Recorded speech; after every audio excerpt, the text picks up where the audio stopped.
are back. Episode 4 of the Anabolic Mafia with myself, Dom Cardone, and IFBB Pro Chris Mazzaro. What's up, dude? What's up, man? And might as well say it right now before we get going too. Everyone, please like and subscribe. It's been awesome. We've already got a couple hundred subscribers already. The views are going up. The support has been freaking awesome. So keep it coming. We like to see it. And we have a whole bunch of awesome questions that we're going to answer today, which we've been getting quite a few in the DMs. Yes, and if you hear my dogs bark, my wife is walking in right now. Yeah, thank you to everybody who has been, interacting with everything. We've gotten feedback pretty much every day. But like me and Chris say, if there's even anything you don't like, please do let us know. This is a work in progress here. We're trying to make it better each time. So this episode, I know last episode 3, him and I were talking quite a bit. So him and I decided for this one to make sure that we get to more of the questions, get a bit more in depth with the technicalities. So here we are. Yeah, I love it. We have so many to go through, so we'll get right into it, right? Yeah, let's do it.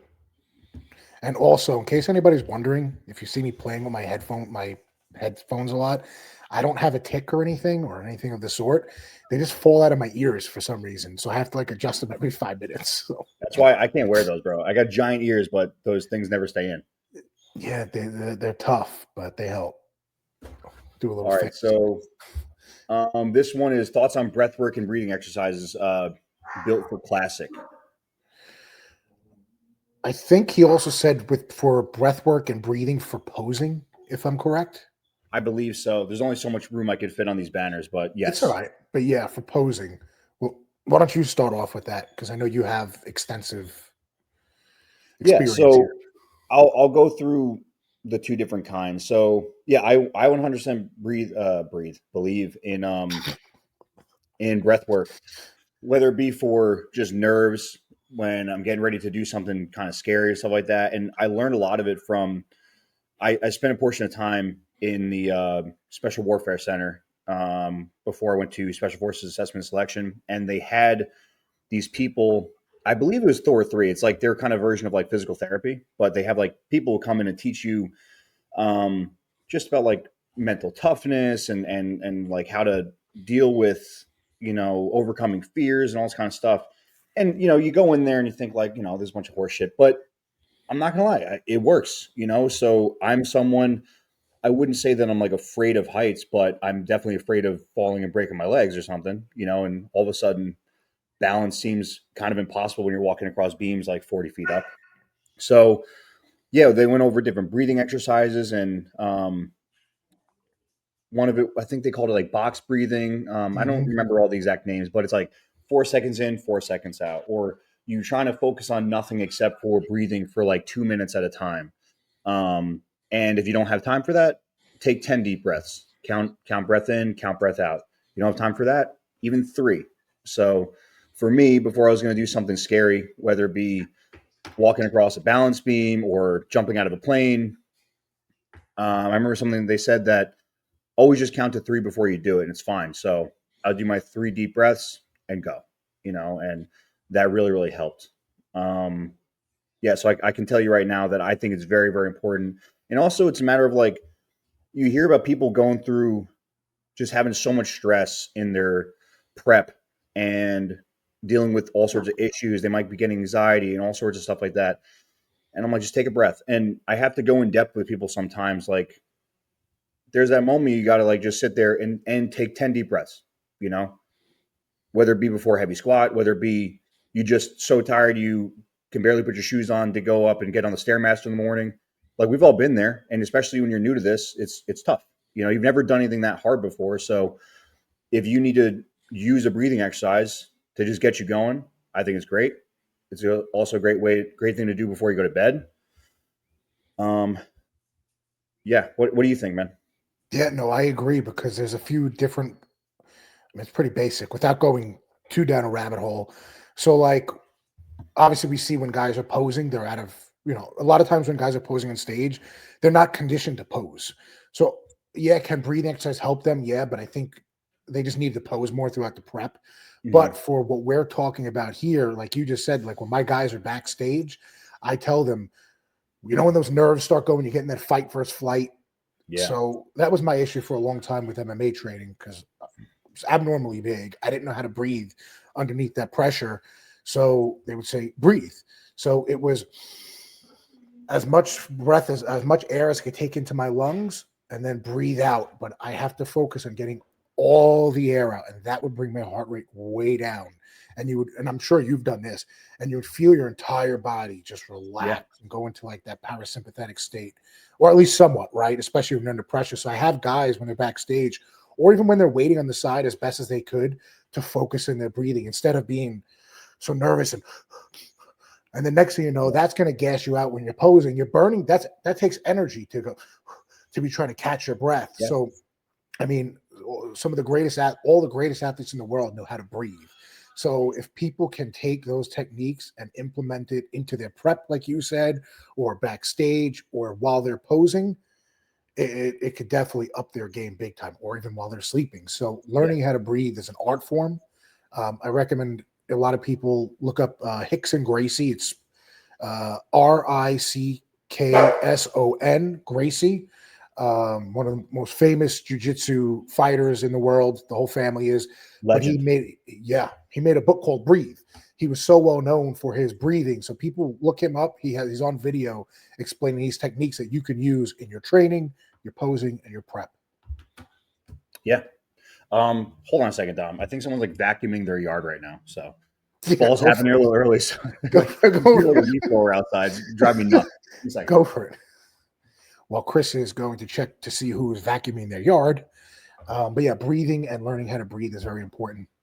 Ross Flanagan, a couple years ago, he had some severe muscle breakdown. I guess you could have qualified it as rhabdo. Chris is back. I'll wrap this up.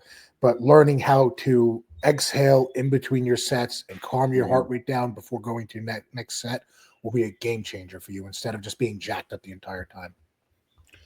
Yeah, 1,000%. I know this one guy who's a professional powerlifter back in Florida, and he'd be listen like metal or some shit while he's lifting, but then he'd turn on like Bob Marley or some reggae or something between sets and practice breathing to chill, to bring his heart rate back down. This guy was like 5'7", 330 pounds. He was jacked with abs, like he was huge. Yeah, he needed to do whatever he could to take that pressure off his heart. Yeah, it looked like his head was going to explode when he was lifting. You know what's funny is Akeem Williams. You know Akeem, right? Yeah. We used to train quite a bit together at my gym with Oscar, and I hated the music he would put on. But I love Akeem, and you know how strong Akeem is. Probably one of the strongest bodybuilders ever. Dude, he had reggae music on the entire time. And me, I love training to metal. Right? I needed the most headbanging, hardest metal possible, and there he is, just calm, not grunting. Yet he's squatting 800 pounds like nothing because he was so calm. It was crazy. Yeah. Yeah, I'm definitely not the quietest one while I'm training. I usually listen to like metal or some like old school rap or something while I'm lifting, but I do listen to a lot of people don't know that about me. I listen to a lot of reggae or, just chill like country or something when I'm not in the gym. Try to bring myself down a little bit. I was going to add this too for breathing, because you're talking about posing, holding stuff on stage. And I completely agree that a lot of people are just out of condition. But there's a couple things that I do too. So I do train abs. A lot of people think never train your abs. That's kind of what I learned when I was younger. Never train your abs. You get giant gut.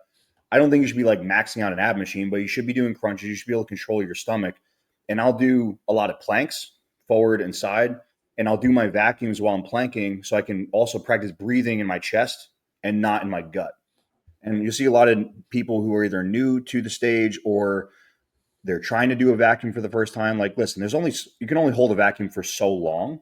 But also, if you've never held your breath before and never controlled your breathing and your heart rate, you're going to be like, as soon as you let out that vacuum, and that doesn't look good, And also, you're going to see your belly going like this the whole time, where you're trying to hold your like front mandatory pose or your front relaxed.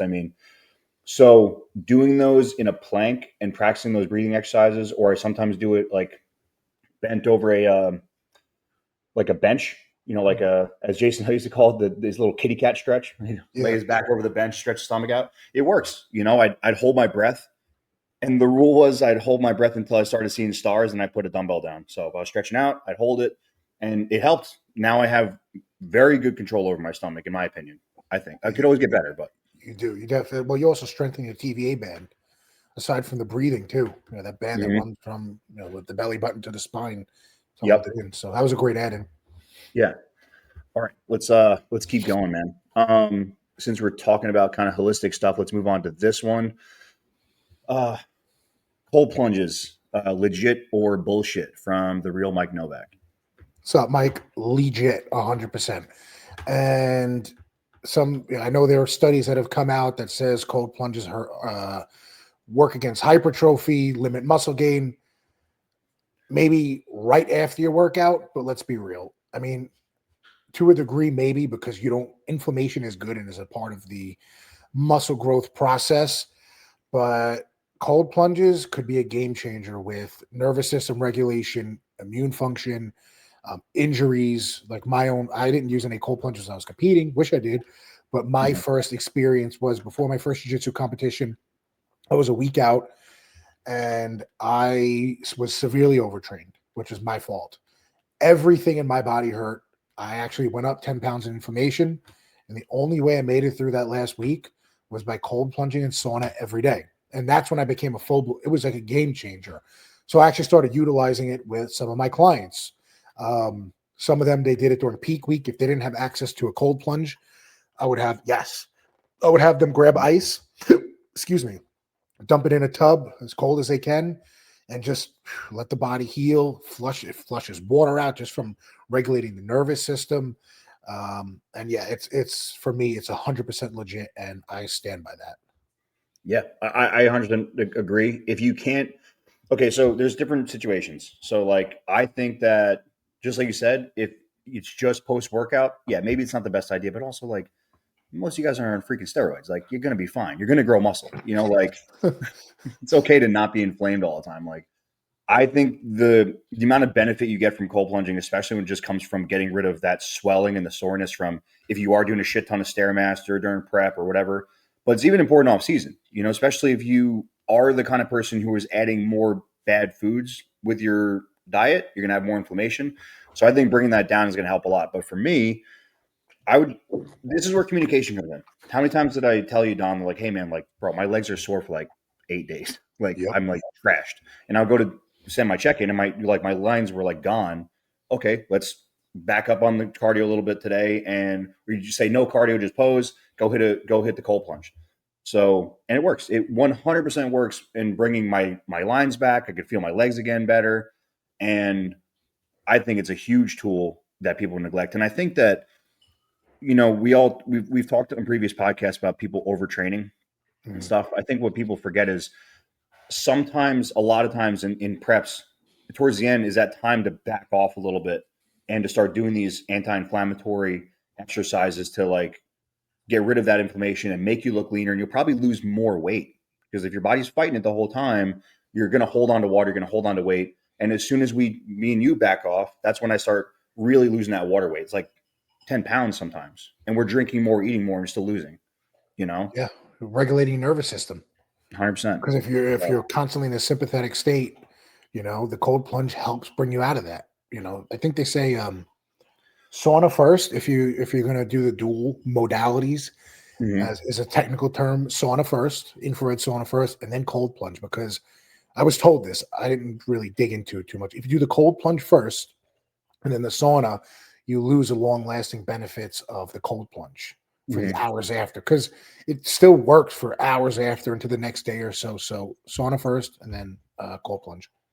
Yeah. If you don't have a cold plunge, do what he said, get some ice, throw in the tub, do that. If you're someone who, like, let's say you do your morning cardio and you're at the gym, you got to change out and like do a shower, just before you get out of the shower, turn it all the way cold and just stand there for a few minutes. You got 3 minutes, do it. When it comes to sauna, I do around 60 minutes a week total. What do you do? I mean, it depends. Like me, at one point, I was doing 20 minutes a day, 6 times a week. So what is Yeah, that? Six a times. lot. But that was after Muay Thai and Jiu Jitsu and all that. So my body Yeah. needed it. But um, I think that's a solid number to have across the board for bodybuilders. Of Yeah. course, make sure you're monitoring how much you sweat and dehydration. That's a big thing as well because Yeah. you will sweat out. But all in all, aside from cold saunas and cold plunges, I give like 2 thumbs up for bodybuilders. 1,000%. And I want to add this too for the sauna. So there's studies now that shows that people ask about like heat shock proteins and everything. So what happens when you're in extreme heat?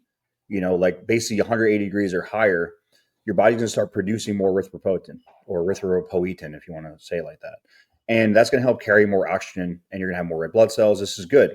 Yes, granted, if you're on PEDs, you're probably going to have more red blood cells anyway. However, I can tell you from the studies on both enhanced and natural people, their VO2 maxes have raised, and it's a direct correlation to using the sauna. And I can tell you when I am using the sauna on a daily basis, which during prep I usually do the same thing, about 20 minutes post workout every day. I just like it; makes me feel better too. But my stamina is like never ending. And I think that's something that a lot of people forget too. Is whether they're in the off season or prep, whatever, especially the ones who are not doing cardio in the off season, you need to do cardio and you need to make sure you have that stamina to be able to train hard enough to change your body. Because people forget, like, your body's changing because it's adapting to the stress of you training. If you never train hard, if you never constantly train a little harder, you're not going to get better. You're not going to get bigger. Right? I agree. 1,000% agree. Yeah. So there's the rabbit hole we're talking about. Yeah, I'm going to cut it off there. Yeah. All right. Since we're talking about training now, I'm not doing this on purpose. This is just the way my mind just floats away while we're chatting. Got this one right here. Risk versus reward. Like, how do you feel about the importance of barbell squats and or deadlifts? This is by Swolverine.WeaponX. Yeah, so he's a client of mine. He trains his ass off. Like, I have to tell him, like, to chill out. And he knows now, like, dude, should I do this today? And I'll be like, no, but he would do it anyway if he didn't ask. Yeah, are they risky? They've always been risky, but the payout for most people, I don't want to generalize and say it's great for everybody, but for most people, it's going to be worth it. Now, it's not a it's not a sign or me telling you just go ape shit because there is a risk to them, especially with compressing your spine. Say for me, you do need to be smart with these movements. They are very taxing in the central nervous system. They're very rough in your spine if you're not smart. But there's a reason why we don't see thick hanging lats anymore, or turtle shell backs, or massive, dense, sweeping squats, legs anymore, is because a lot of people don't do this anymore. And you can argue, let's go look at the pictures throughout history up until now. We see a lot less of that specific, unique look in the legs and in the back because a lot of people are just doing machines. And now I know some people will sit there and say a squat is a squat. Anecdotally, we'll call it, and looking at people who have done them and who haven't done them, there is a difference. So for me, it is I definitely know the difference because people avoid doing squats. That's how you know. Wouldn't you they're want to do the hard. easier thing? You just grab a bar and you squat down rather than setting up a machine and everything. Like, for sure, it's harder. So the fact that it's harder means it's fucking different. They're hard. Now, again, I don't want to generalize and say it's great for everybody because I know I'll be crucified if I say that. But for most people, they would definitely benefit from them. And again, while being smart with it, I don't think my legs would have looked the way they looked without squats. My back, the last few years, even though I didn't get to show it on stage, was for me huge. I mean, I have the pictures of my lats were just so thick and chunky. Like, that's weird me doing it like this, but you guys get the point. 3D. Yeah, but yeah, it's the proof is in the pudding. So be smart with it. I agree. I'll say straight up that I don't squat heavy every single week. I used to, and I used to do it every fifth day when I was training with Wanha. We would do a new PR every fifth day. Did it work? Yes, but also I'll just be honest, my body can't handle that anymore, and I have to find the best thing where I can recover and still. The idea is I want to be able to train as hard as I possibly can, but still be able to recover and do it again. Okay. And if I'm doing something over here that's wrecking my back, and if people don't know, I had really bad hip injuries. I fractured both femurs. I have no cartilage in either of my hips. So I'd be very, very From the Army. From the Army, not from bodybuilding. Let's put a disclaimer on that. Yeah. All right. Quick 2-second story. I jumped out of an airplane. That's what we do for my job. And my parachute didn't open. It was a night jump. And it barely opened right before I hit the ground. So you hit hard enough from 1,200 feet up, it fucks you up. So, and then I continued running about 100 miles a week for the next few months. So, yeah, don't do that. But yeah, so I'm very selective with my training. So I squat heavy and hard about one time a month. And then I'm usually squatting some point 2 or 3 times out of the month. And then, yes, I utilize my pendulums, I utilize my hack squats and all the other stuff too. And what I mean is when I say heavy, like I'll warm up and then I'll do like the next exercise is my squats. I get my quads, my hamstrings warmed up. I'll do my super heavy squats that one time. And that's where I'm pushing the weight. I don't squat 700 pounds anymore. I usually stop around 4 to 450 and do reps. And on the other ones, my squats are like my second or third exercise. So I can still train heavy. Like I'll do like 315, but I'll do sets of 20 then. You know, so I always do some kind of squat, even if it's in the Smith or something, if there's no rack. So that's my take on it. You got to like be smart. You got to pick and choose what the best possible way is. And there's only one way to find out. You got to try it. If you can squat every week and grow and you feel great. I can't do that because I also had a bunch of bulging discs in my back. So I have to make sure that I have that longevity and I can grow my legs the best possible way. But that's the thing, though. For you, it's the risk outweighs the reward for the most part with injuries. So, and like my client here, you know, he injured his adductor, but he also wasn't listening to it. He was insanely sore, and his only way is forward through a wall. And you know, he's still early on in his bodybuilding journey. You've been doing it a long time, and you know, I have clients that I wouldn't recommend them to barbell squat or deadlift because they have injuries and they have been at it a long time, so recovery capabilities won't be there. So awesome point you brought up. How do you feel about deadlifts though? Love them. So I really like them.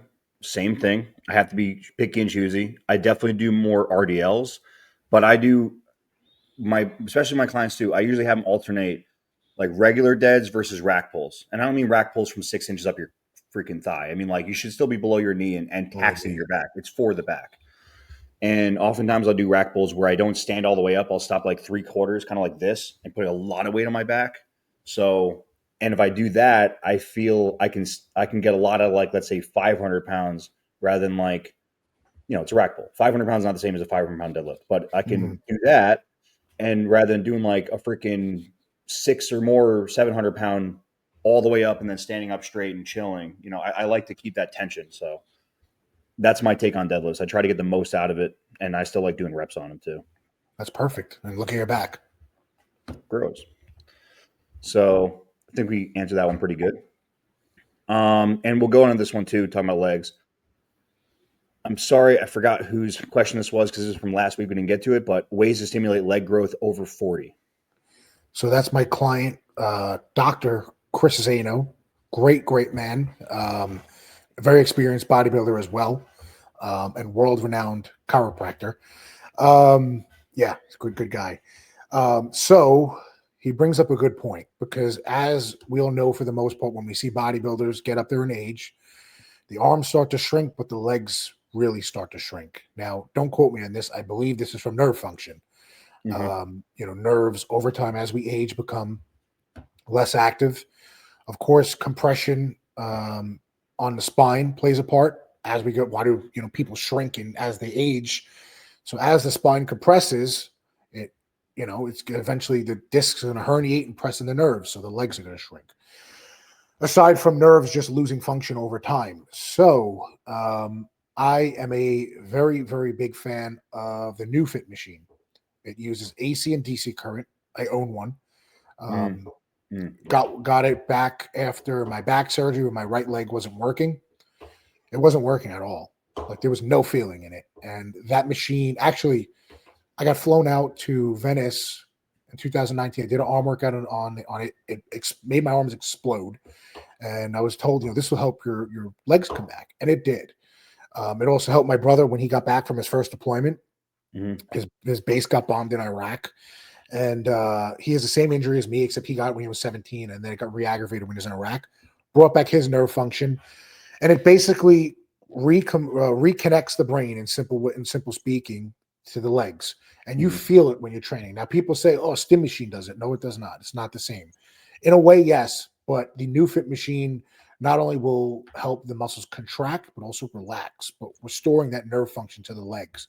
So Dexter and his last show wasn't too great. I believe he was overtrained, but his legs started shrinking, started using new fit machine. His legs are back to normal. This happened to a few guys when the new fit machine was very popular. It kind of died out over time. I wish it didn't, because I feel it's one of the best tools a bodybuilder could have in their arsenal when used correctly, because when it's overused, it could cause rhabdomyolysis. So its original function wasn't for hypertrophy, it was for injuries. But it can be used with the different frequencies for hypertrophy and for weak body parts. So without making this too long, so we get to other questions, the new fit machine, like me and Chris are talking about, your exercise selection, what are you recovering from? You probably can't train like you did in your 20s. Your CNS system will not be able to take the load that it did with super high volume and mainly heavy poundage, like it did in your 20s and your early 30s. Doing that is probably just going to hurt you more than anything. So I know Chris is very smart with his training. His legs are phenomenal. So that exercise selection, making sure that your volume is controlled to a certain degree. You won't be able to lift this heavy, but I believe at that age, mind-muscle connection is going to be one of the most important factors for keeping those nerves firing. Yeah, 100%. So on that note, I appreciate the compliment. It took me a lot of work to bring my legs back from fucking running so much and those injuries. So what people don't know is, like, when I got back from selection back in basically February of 2023, my hamstring just wouldn't even fire. So my leg was almost numb, because it wasn't just my hip. It was my back was so compressed. One of the nerves was totally pinched. So I was losing more and more function in my leg, and I was on my crutches. And I remember the doctor said, "Hey, come back if it gets worse or anything weird happens." I remember I got out of bed and I went to go feel the floor, and I just ate shit because I couldn't even feel it with my skin. I was like, okay, like, that's fucked up. I got to go see what's going on. And turns out that I had compression there, had four bulging discs, and then one of my discs was like barely even there anymore. So there's probably like years of that, and it's just one more thing added on top of it. But what I did is very, very similar. I went and got dry needling with those same physical therapists at Thor 3. So they're putting needles in my glutes and my hamstring and my quads and everything, because I couldn't even push against their hand on a leg extension or do a hamstring curl. I couldn't do a hamstring curl with one plate. And it worked, and it worked very, very quickly. So they didn't have the machine that you're talking about, but this is what they had. So I can tell you right now, dry needling definitely works. I did it again on my forearm when I actually tore a little muscle in my forearm, and it just like wouldn't get better, even with scraping, and it helped really break up scar tissue and bring function in my forearm back. Like, I couldn't hold up my shaker bottle because my like hand wasn't strong enough because my forearm was so tight. So fix that. So I'm a huge believer in that. I know we're talking about leg growth and everything over 40. So yes, I definitely believe in using some kind of something to get those nerves firing again. I think is super important. And I want to add in too that I'm a huge believer in BPC 157. And from more studies on that, they're showing BPC connecting severed nerves now. So I was actually going to send you that study. I think I forgot. It was over the past couple of days. And they've been using it now on people with MS. So people with multiple sclerosis. Basically, the myelin around the nerve is deteriorating. So people don't have the ability to make those connections with their muscle anymore, in a very most layman way of putting that. And BPC has been showing very promising results in helping with MS. So, I use it on a daily basis for just overall inflammation. But if you can help it in your legs, you can do it IM, you can do it subcutaneously for systemic, work. I think it's an awesome compound to utilize at that age. So Just be weird. I just want to put a disclaimer on that too. Just be weird. People have to be wary on it because it does cause angiogenesis. So Ross started taking it after his back surgery recently, and his vision started getting blurry.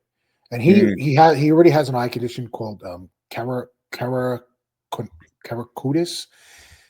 It's some cornea thing. He actually posted it before. He posted him pulling out his eye with his new contacts, but his vision started getting oh blurry. yeah, that's looked fucked up. Yeah. Yeah, and so he stopped the BPC and it went away. And most Mm, likely it could have. And I found online a lot of people reporting the same thing. So people have to be wary of the dosages they're using with it, and just remember, just because it's a good thing doesn't mean more is better. Like with anything. So I just wanted to yeah. throw that in there because people would hear this and be like, "Oh my god, it's gonna repair my nerves." 2,000 MCGs, you know. So Yeah, no. I think that the highest dose that I saw, listen, I'm not a doctor prescribing anything right now. This is the highest protocol that I've seen. And I've seen some people do a sub Q, like a high dose of sub Q one time a month. And then they do smaller, either IM or sub Qs like 250 micrograms or 500 micrograms daily. And I think daily, about 500 micrograms is the top. I don't think you should be doing a freaking, 1,000 micrograms every single day or more. That's what I think. I think 500 has been perfect for me. I don't see any point in using more than that because if I use 500, I can get rid of pain pretty quickly. yeah, again, it's person dependent. Yeah, Yeah, for entertainment purposes, exactly. just our opinion. Exactly. We're not doctors. So, yeah, I think that answered the question. And going back into exercise selection too, I want to add this too. This is just for everybody, not just over 40. So, you need to make sure that you're feeling these exercises. So, if anybody knows the way I train like a fucking psychopath, but I feel my exercises. I'm not just bouncing off the bottom, not just throwing up, snapping my knees at the top. I'm keeping constant tension, even if I'm, doing full range of motion. I remember I listened to Justin Shire talk about this, and I really like the way he put it. When you're at the end point of a rep, if you're doing full range of motion, all the way, like let's say a deep leg press, all the way down, all the way up, you'd be slowing down into your endpoints like you're hitting the brakes on a turn in a race car. You're easing on, and you're hitting your brakes going into the turn. You ease back on the gas, leaving out. It's not like slamming into the turn, slamming out. That's how you wreck the car. It's also how you wreck your knees and your joints, and that's how you start putting pressure on things like your back. Like if you're just dropping to the floor in your squat without any tension at the bottom, you're going to hurt your back. Same thing on leg press. So it's very, very important to feel the exercise that you're doing, not just fucking, you know, kill it like a ape shit, like you said. Agreed. Yeah. All right. So there's me in the rabbit hole again. All right, let's go on again. All right. This one was okay. This is a longer question, but basically he was asking, is dropping 30 pounds in 1 month on a prep good or bad? As in, like, trying to get ahead, or is it just stupid because he said he's exhausted? This is from the GMO Bro. First of all, cool name. That is a cool name.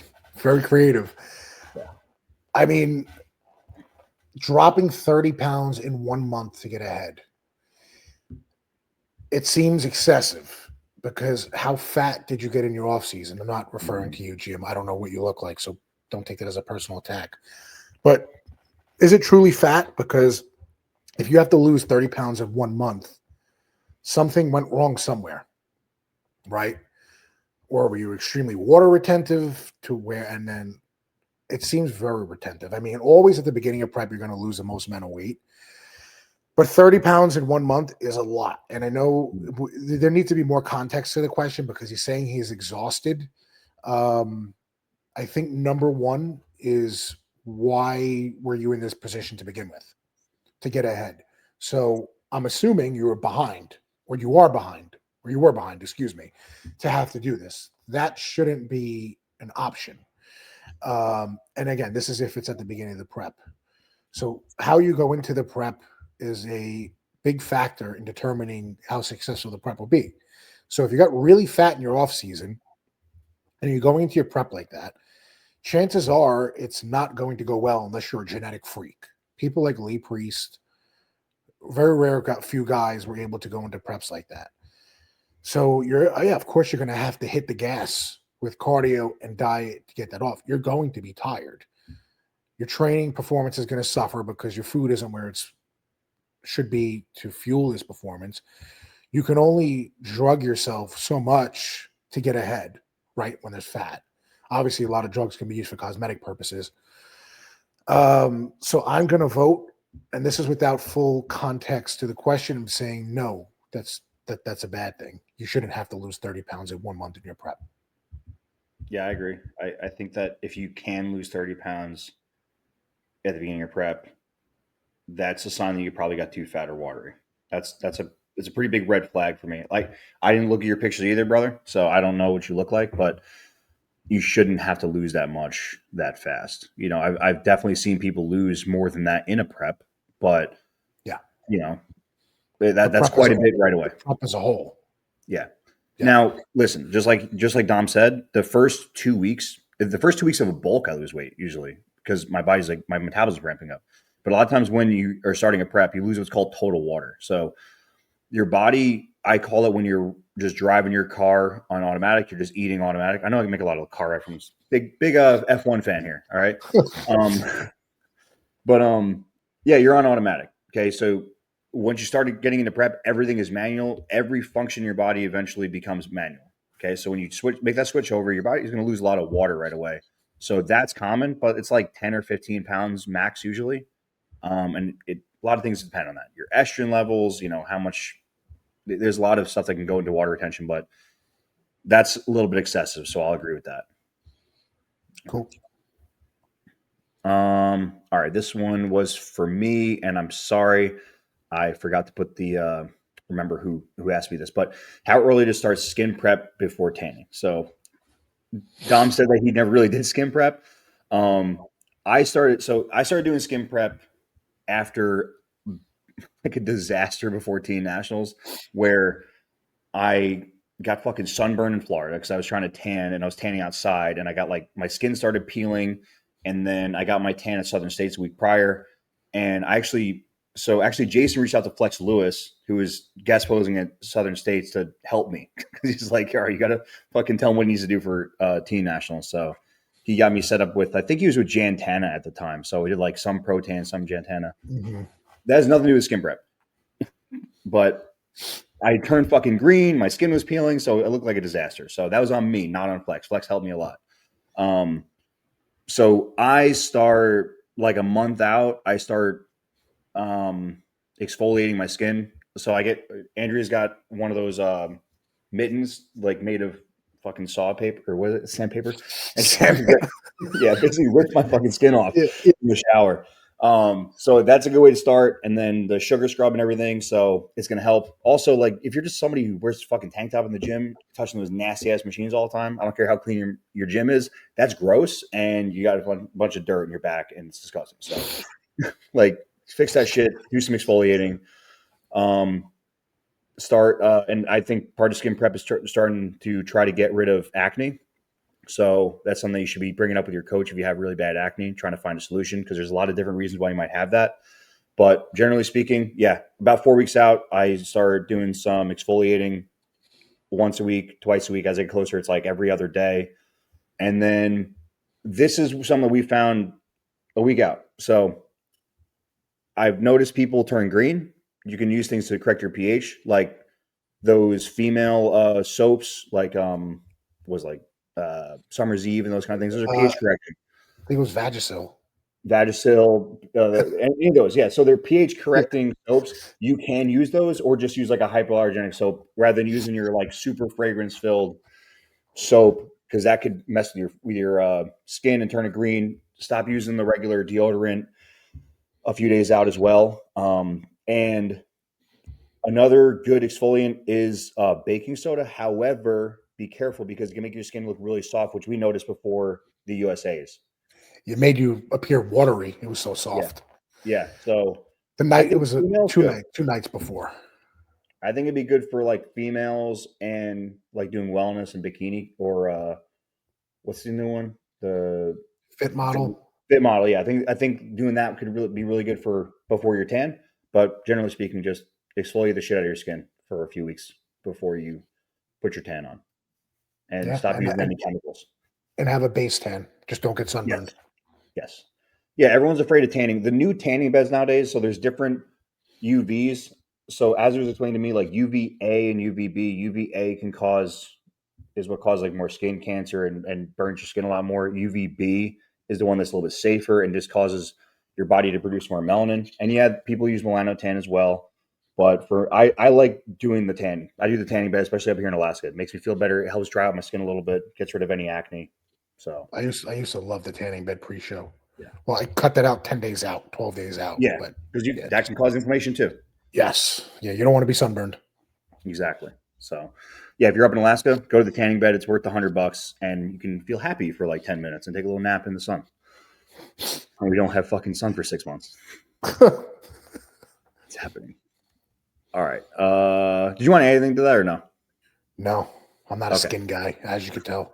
I'm a bit rough looking. I'm proud of the fact that I don't have pimples anymore and all that. Andrea like fixed my skin, so it's all in her. I don't know how to do any of this shit. She just taught me how. So You shouldn't have to. You're a straight man. exactly. Relax, people. Yeah, it's a joke. As long as you say "just kidding," you can actually say whatever you want. Apparently, Just kidding. So, Just kidding. all right. So, is there a connection between AAS, anabolic androgenic steroids, and he actually wrote severe anxiety / irritability, and this is edible. I don't know how to say that, but that's your name if you're watching. DB Jellic, I think. All right. So I'm going to speak on this because I have experience with this personally. I will say this to start this off. And a lot of people may not like it. If you have pre-existing mental conditions such as, I'm not a doctor, but serious depressive disorders, bipolar, serious anxiety disorders that aren't taken care of, PTSD. don't take steroids. PTSD, there you go. That's a great one. Anything mental health related, don't take steroids. I promise you, it will complicate things for the most part in most people. You're playing with your hormones, which have some sort of an effect on the dopamine and serotonin system. Yes, they do.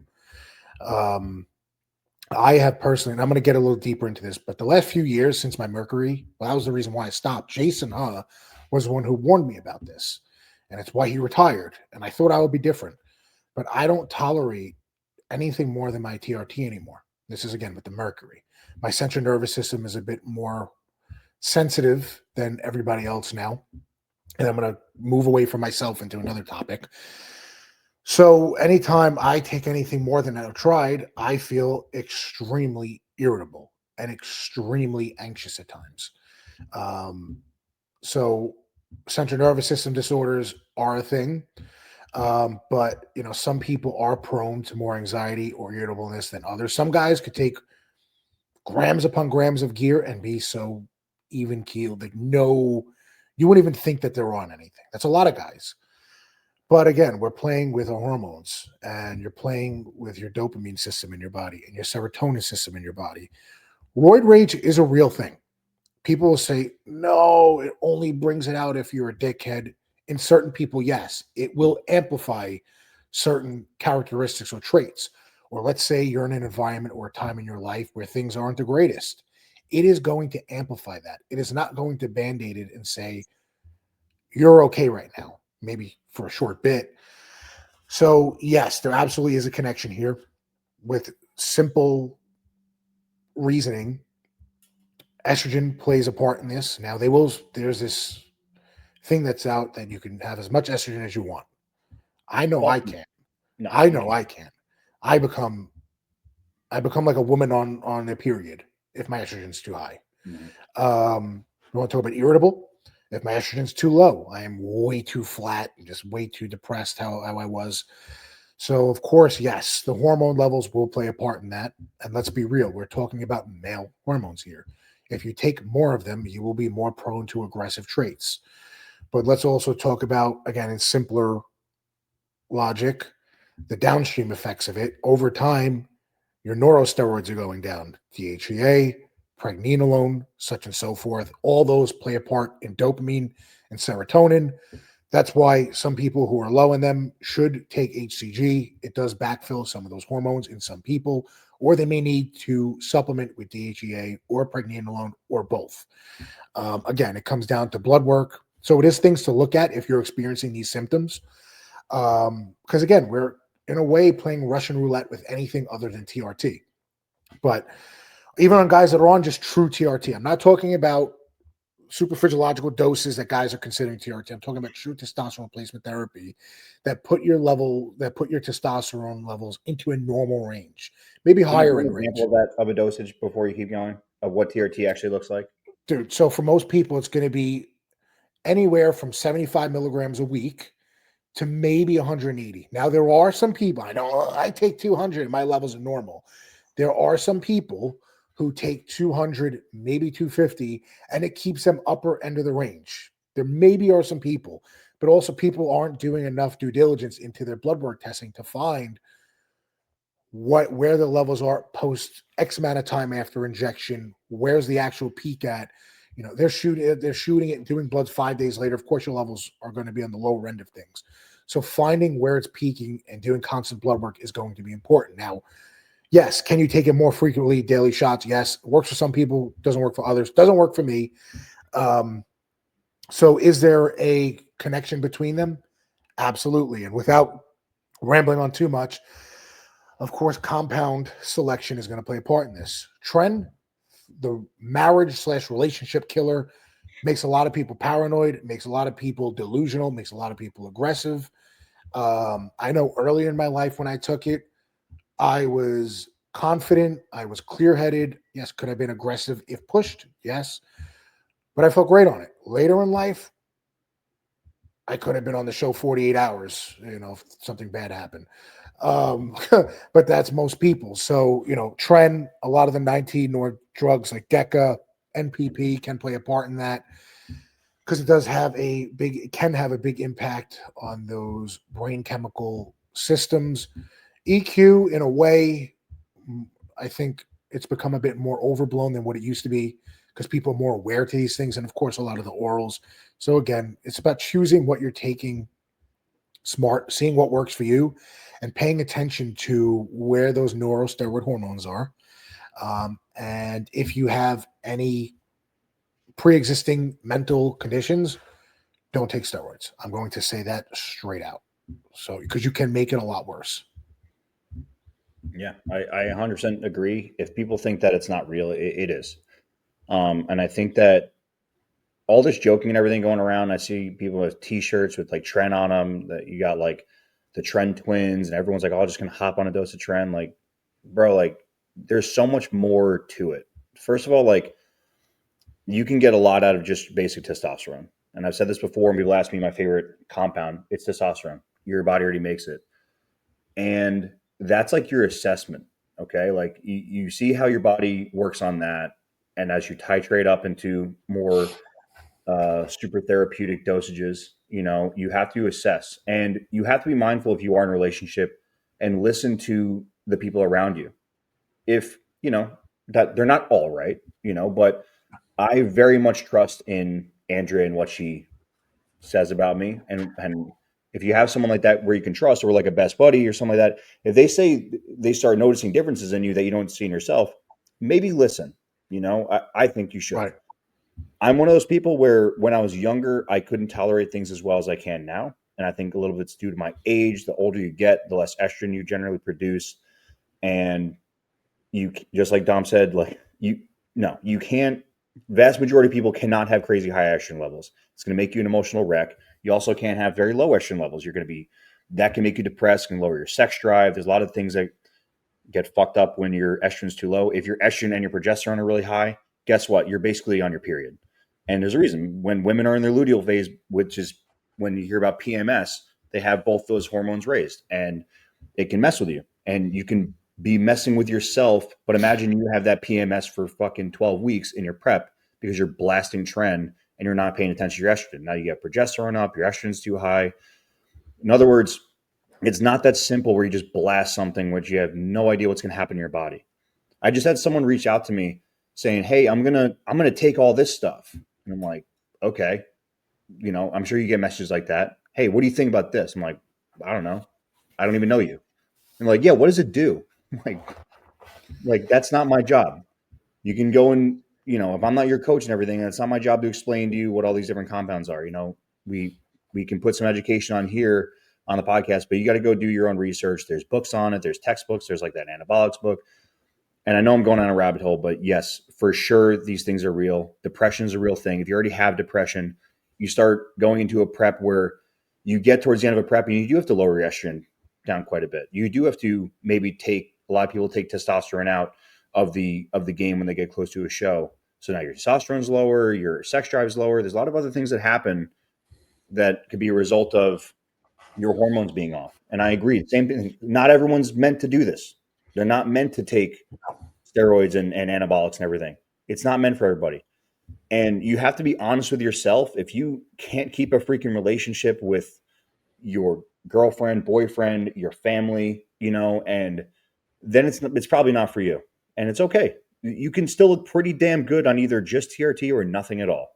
Yep. Like you do not need to ruin your life because your body's not meant for it. Yeah, there's certain things that I'm very blessed where I said I can tolerate pretty much anything at this point. I'm very even keeled, but there's a time in my life where I couldn't. And it could have been between the things that I was taking, or it could have been because of what I call load management, which is like, it's not just about how much you're loading on the bar, the load of what you're taking in the week, whether it be like the stress of your job, the stress of your family, Yep. if you have no money, if your girlfriend and your wife sucks, like there's like all these things that contribute to more and more load on your back. And now your stress levels are up. Now you're not sleeping. And then that's going to mess with your hormone levels. Your thyroid is going to be fucked up. Your hypothalamus gland is going to be all fucked up, which is going to be more regulating for testosterone and estrogen. So if you have all this other shit in your life going on, and then you just throw anabolics in, that's a recipe for disaster. So Gasoline on a fire. absolutely. So yes, there's a connection between anabolic androgenic steroids and anxiety, irritability, and you need to be honest with yourself if you're experiencing these things. And I just want to add one point before we move on to the next question, just to follow up with exactly what you just said. And guys, I'm saying this as somebody who's removed out of bodybuilding and my own physique goals. I have no physique goals. I have performance and other sport goals. But when I was in it at one point, I was like, nothing meant more to me than bodybuilding and looking a certain way. That is the most extreme outlook in vanity that you can have. Your relationships, your life, and how you feel as a human being is not worth one bit for bodybuilding or taking these drugs, because your physique that you build or you competing is not going to be around forever. So your brain and your mental well-being and your relationships and the people around you, you're going to need for a long time. Or at least I would hope so. You have a very long life ahead of you. I hope so. So I would definitely double think using any of these things for the sense of just vanity. And get big, die big. Fucking stupid. No. Stupid. Because every single person that comes off steroids, that includes testosterone, everybody that comes off steroids, including testosterone, shrinks down at some point. It is not there forever. So respect your body, respect your mind. Like Chris said, be aware of those around you and what's going on with you, and make good choices, because at the end of the day, it's not worth burning down your life for taking steroids and looking a certain way. Yeah, and if your relationship can't handle it, what's more important, your biceps or that person you said you're going to be with for the rest of your life? Well, I am very, very lucky that I have someone who supports me in my bodybuilding journey, that helps me, that is just involved in as me. We get along very well. There's nothing that's clashing. If there was, my last relationship, it didn't fucking work. So I didn't bodybuild. And then eventually I left that person. But in other words, what I'm getting at is like, there's a lot of things that have to be right for this thing to be the right choice in your life. It is 100% a luxury, and it's no use ruining your life over. So I know that we went down a little bit of a dark path there, but it's something that needs to be talked about. And also, Absolutely. if you're feeling these things, if you're feeling depressed, if you're feeling like you want to kill yourself or something, you got to speak up. You got to reach out to somebody. You got to talk to your coach. You have to communicate. You have to communicate this stuff. And it's okay to speak to a psychiatrist. Yes. Coach people are good to talk to, but I, at one point in my life, needed professional help, and it saved my life. And I definitely encourage. And listen, I'm not, I'm one of. It takes a lot for me to get to that point. But if you feel you're in that position, please seek professional help. It could change and save your life. So before we get too dark, Yeah. next question. Good, all good points. Yes. All right. Speaking of depression, way isolate, huh? All right. More whey and less food, less whole food meals. Is this changing physiques? Reese Frazier. Do you want to start since I rambled on the entire time?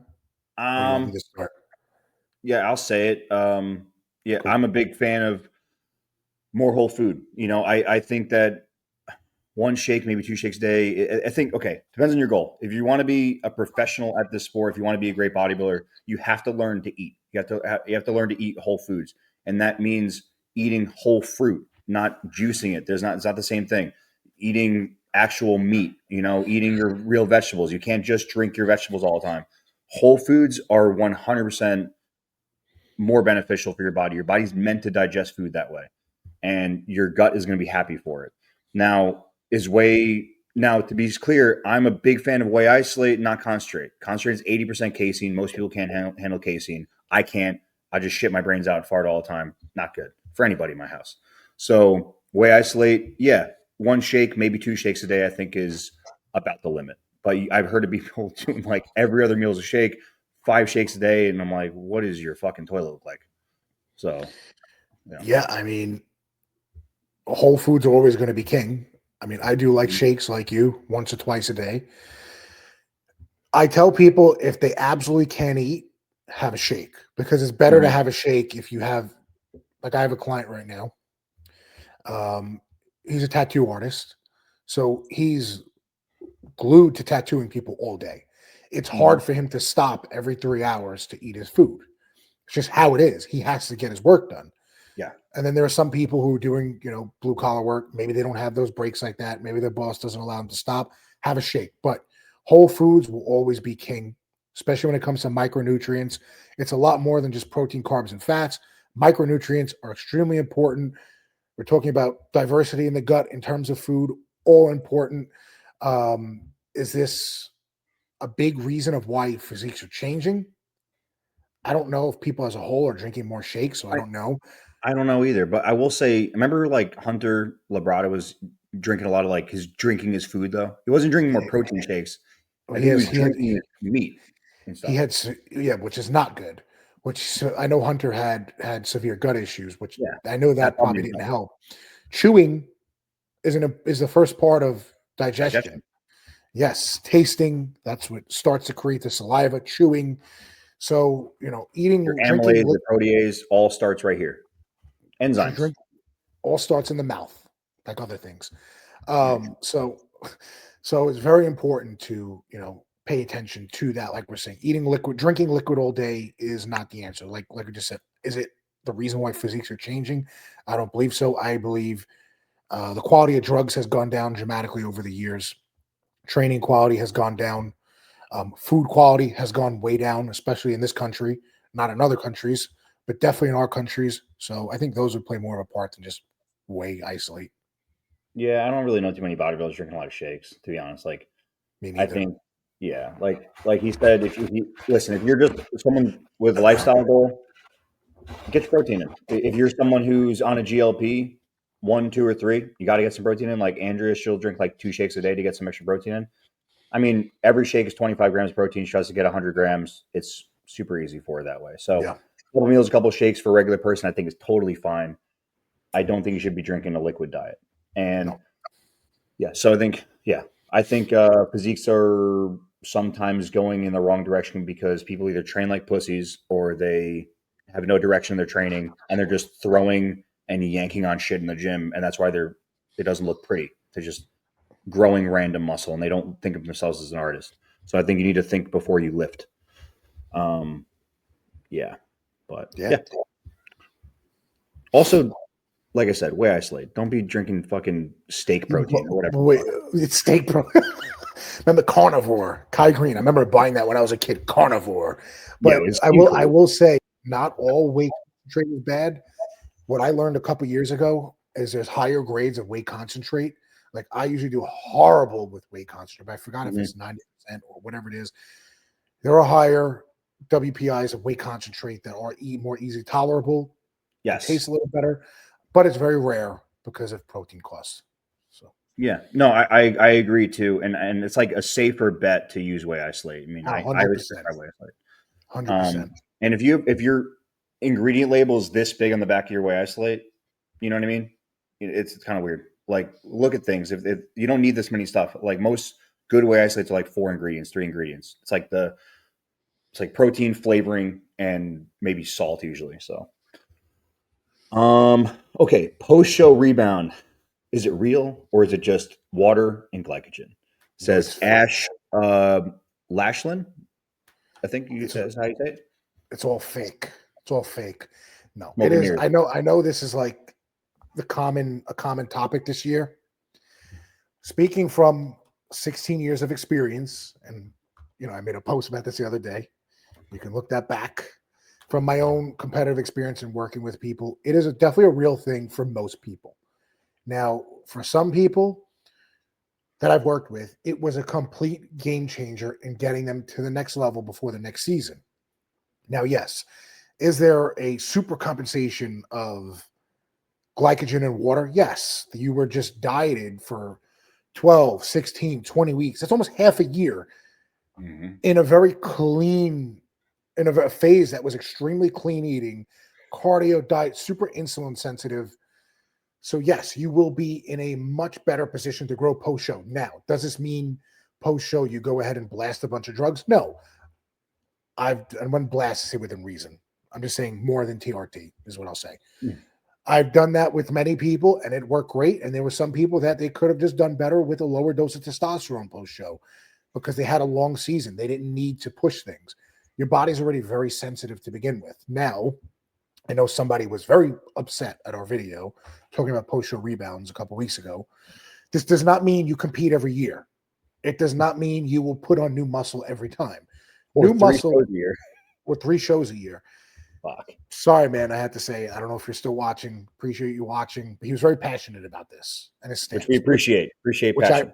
I respect 100%. You want to challenge us in something? You have your own opinion. Love it. Love it. But new muscle takes time to stick or marinate, like I call it years ago to the physique. Now, if you're putting muscle on, going right into a prep, not taking enough time in between, that's going to be the first thing to come off. So, but without going down that lane so much, is the post show rebound real? 100% was a game changer for me when I competed. Was a game changer for many of my clients. That doesn't mean for everybody after every show. No, and I'm not only speaking of my experience. I'm speaking about every single top coach that has been doing this since the 90s and 80s that has seen the same thing. So yes, Ash Lachlan, it's a real thing when done in the smart way. I'll tell everyone this. I will do this for the show and I'll put it on. I work directly with a DexaFit up here in Alaska. It's only one, DexaFit Alaska. Shameless plug. Go there, use my code CMAS, save fucking 20 to 40%. It's awesome. Tell them what it does real quick. DexScan is not your little scanner where you stand on it and it tells you a make-believe measurement and it does like Houdini shit. No, this is a real thing. You lay in it. It's actually an X-ray. It X-rays your entire body, slice by slice, kind of like an MRI.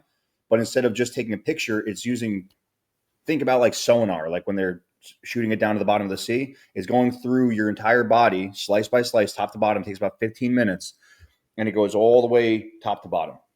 And it measures everything in your body. And you literally have a picture when you're done of the different densities, whether it be water, body fat, bone, muscle. So you can see everything. I can see my bone density. I can see if I have more muscle on my one side versus the other side. It's that accurate because it's real. The ones where you stand on it and you hold like the electric thing and it shoots the body. Yeah, the evil spears to your body that see what's inside of you. Yeah, that's fucking bullshit. They're very off because if you do one thing different, it can be off by between 7 to 11%. It's way off. If anything, I'd like a caliper better than those if you have the right person. But I will do a DEXA and show that I put muscle on. And if I haven't put muscle on, then I guess we'll fix our shit. But I can guarantee you that I have put muscle on from show day.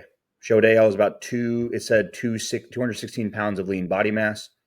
And I will show you that I've gained. Promise you. I 100% agree that that is real muscle gain after a show. There's been studies that show this as well. And you're not like you're putting like 25 pounds of muscle on in a Yes. month. That's not true. Okay. But you're growing grams of muscle at a time. Like the amount of protein that we actually utilize for uh, hypertrophy is not what people think. But part of hypertrophy, I've said this before, hyper means a lot, trophy means nourishment. You're getting a lot of nourishment. You can nourish your muscles so much more in that state because there's so many different things in your body. You got your GLUT4 receptors that are going to be more sensitive to absorbing carbohydrates. Your mitochondria are going to be more efficient at turning fats and carbs into fuel. So that's where you're going to get more energy, and it helps with your brain function, which you'll notice right away. You have this hormonal too, but yes, you have higher sex drive. You have more energy. That's because your body is actually utilizing these foods better because it was in such a drastic starvation type state. It is not normal to be 3% body fat. Your thyroid is going to be on hyperdrive. So now your body's going to be producing more thyroid hormone, which means your body's going to produce more IGF and it's going to respond to testosterone better, absorb more protein. These are real things that they can measure. It's not just make believe. Yes, you're going to hold more glycogen, water, water, sugar, carbohydrates inside the muscle, but it's also meaning that you're nourishing your muscles more. So this is a good thing. Part of growing is causing that inflammation. So we know it's real, but I will make sure to show everyone the actual data if that helps. Now, usually people are in this state. Of course, there are people that come out of a prep where their thyroid could be a bit more sluggish, or Yeah. the cells aren't as efficient as before because they had a long prep, did things maybe a little too aggressively. So again, that is the stance where I take, okay, you don't need extra drugs. Yeah. You need to pull back for a bit and recover before going to the next phase. So And yeah, and that's it's where a a real coach comes thing. in. So and that's where a coach comes in. Like you need to have someone that you trust that can tell you. One second, my army work is blowing up my phone right now.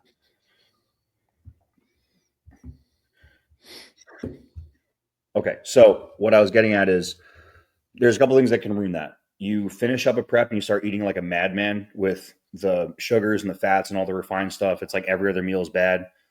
No, you're going to ruin your rebound that way. You're going to ruin your insulin sensitivity right away. That's why we do the reverse diet thing. You want to slowly add those foods back in so that way you can keep that sensitivity. Um, Alcohol is another one that will really fuck up your insulin sensitivity as well. So, like, yeah, if you want to have, like, I had like one vodka or something or two vodkas after my show, that was fine. But like, being mindful and being with your coach, not ghosting your coach is super, super important to make sure that you actually can get the most out of your rebound. People are like, oh, finally I can just eat, this bad shit every single day. No, you're just going to get fat No, and ruin the whole you're so sensitive that overloading your system with that stuff is even worse. thing. Even on my vacation I just went on, my bad food was steak and rice, but more of it, chicken and rice. It just had maybe some extra flavor and the poke bowls. Like I wasn't Yeah, eating fucking fried food and all that shit. And that's why I came back and I'm not fat, because I'm trying to grow as much as I can. You can still enjoy some foods without ruining the whole thing, you know? right.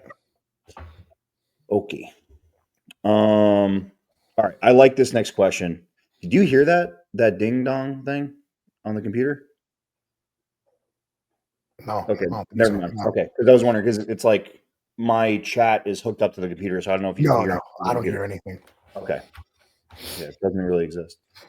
Um, okay, so reading data versus having an eye. I think this is a really good question. This is from Inferno, Jake Infusino, awesome bodybuilder, great friend of mine. There's basically this is pertaining to someone who's just looking at numbers on a page, looking at weight, or like ChatGPT or AI as a coach versus the experience and ability to see, like actually see what someone looks like and know what they need. So I'll let you take that. So It's definitely both, but the most important is having an eye, because anybody can sit there and read biofeedback and feedback, well, to a degree.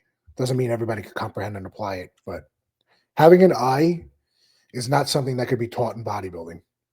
You either have it or you don't. Maybe you could pick it up over time, but having an eye for reading physiques and coaching people, if it was that easy, everybody would be doing it. I mean, well, everybody does do it, but that means everybody would be doing it well. So I would rather rely on my eye than rely on a bunch of numbers. Um, I know my eyes won't lie to me. So I have this thing is I always go by my gut. And a lot of times my gut will go against what data would say or a book would say. I've always said this. If bodybuilding preparations were as easy as reading a book, or as simple as reading a book, or straightforward, somebody would have already created a book and made millions upon millions of dollars on it, and there would be no more coaches. A lot of things I've done in my coaching is very outside of the box. Oscar Arden was a very big influence on that when I was a teenager. He said, sometimes you're going to have to think way out of the box. On paper, it may not make sense. Maybe it does in some way, in a biological way, but it may not make 100% sense. So going by my eye, I know that's not going to lie, especially when I'm in a clear mind and I go with what my gut is telling. I trust my gut with my coaching 100%. I don't go anytime I've gone against my gut, it has always backfired. So I always try to go with my gut. So when looking at physiques, yes, it is an eye thing. Yes, it is a talent. I 100% believe. Can some people pick it up? Yeah, but that means if they pick it up, they have some sort of talent for looking at physiques somewhere in them. If reading data was everything, then everybody would be able to do this.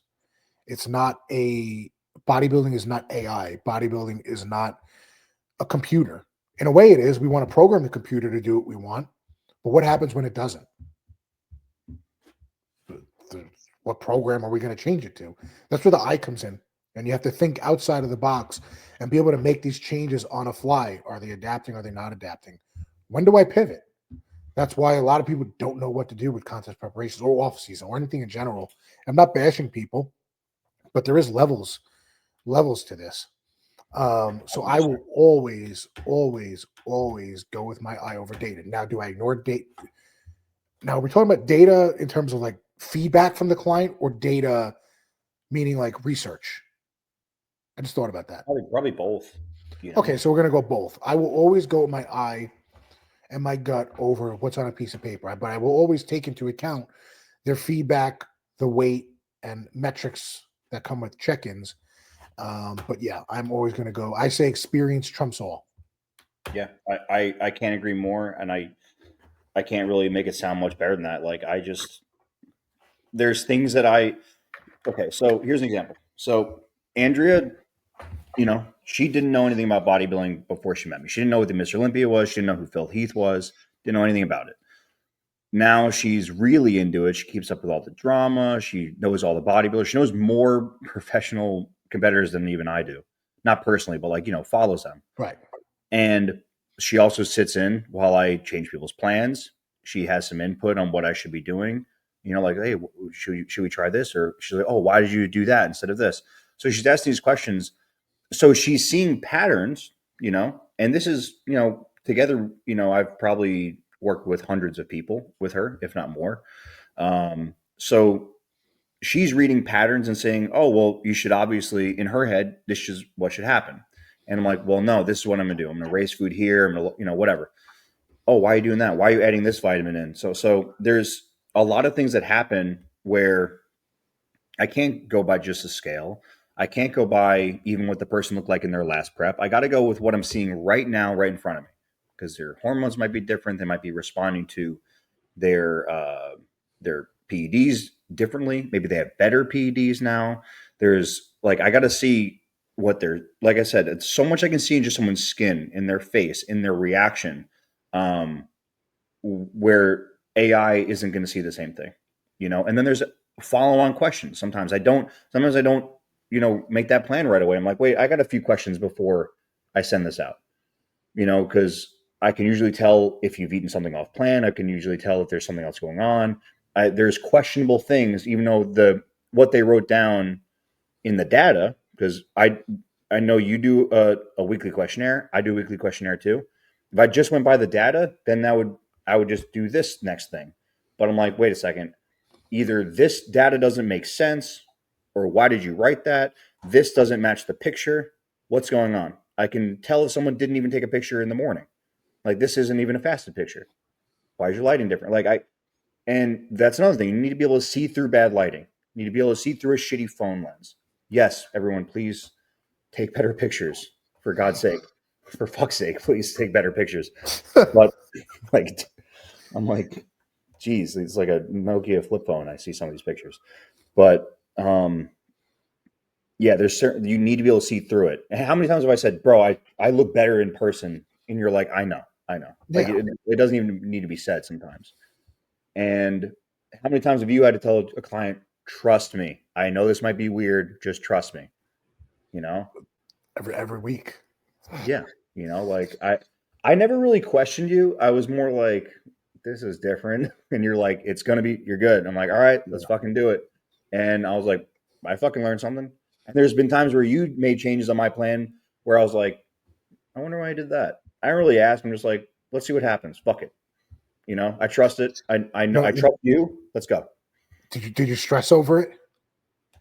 In the beginning, I used to be stressed because I was younger, but now I'm like, Yeah, when you were younger. But yeah, now I don't stress. now you don't stress over, right? I don't You even don't think. you don't change things on your own. Never, never. I don't. I You know, know, I know, I know. I'm making this I point to to pick people. me with it. I'm making this point to people watching, and I know we No. spoke about it last episode, but that's the thing. Like when people work with a coach, it has to be a two-way street and trust. Mm, Both people have to tell the truth. Both people have to be transparent, but there has to be a trust.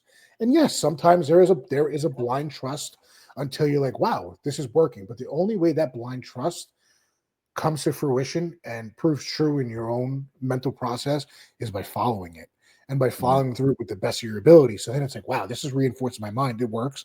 I'm not going to question anything. You and I have worked together a long time. That's also why we're at this point where you're like, cool, I'll get it done. And yeah. it's like, all right, that's easy, So Sometimes Andrew asks, "Why did he do this?" I'm like, I don't know, and I just do it. I'm just like, I don't even at a certain point. I literally just shut my brain off. Sometimes I'm like, "Oh, that's interesting. That's cool. Oh, that's pretty cool." I get into a certain part of prep. I'm like, I don't give a fuck what we do. Like, just whatever. one of the Take it best away. things he could do, like you just said, is let go. And Yeah. this doesn't just apply to body. I'm not going to get all philosophical and shit, but just letting go, Yes. having fun. And yes, I know people make fun of this term these days. Trust the process. That's a real thing. You have to. You're hiring Mhm. somebody to do this. Listen, if you're hiring a mentor, then yes, they should explain everything to you. If you're hiring a coach and it is not in their job description, they don't have to teach you the process. It's not what you're paying them for.